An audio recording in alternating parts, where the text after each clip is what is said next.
وسطا لتكونوا شهداء على الناس ويكون الرسول عليكم شهيدا۔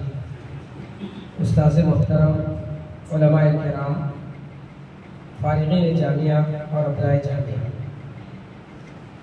یہ اللہ تعالیٰ کا شکر و احسان ہے کہ اس نے ہمارا شمار اہل علم کے طبقے میں فرمایا۔ اہل علم کے مقام اور مرتبے سے ہم سب واقف ہیں۔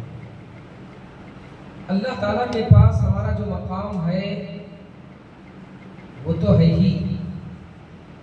اگر ہم اپنے فرض منصبی کو انجام دیں تو اللہ تعالیٰ ہم کو قیامت میں بلند مقام عطا فرمائے گا۔ دنیا میں بھی اللہ تعالیٰ ہمیں سربلندی، مقام اور مرتبہ عطا فرمائے گا۔ یرفع اللہ الذین آمنوا منکم والذین اوتوا العلم درجات۔ سب سے اہم بات یہ ہے کہ آج عوام کی نظر میں اہل علم کا بہت ہی اونچا مقام ہے۔ دین کے معاملے میں عوام ہم پر اعتماد کرتے ہیں۔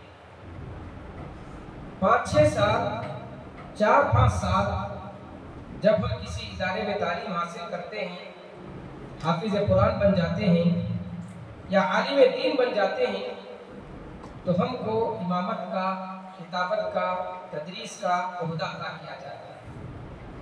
بڑے بڑے لوگ عہدے کے اعتبار سے، مال کے اعتبار سے، مقام کے اعتبار سے وہ سب ہماری بات سننے کے لیے آ جاتے ہیں۔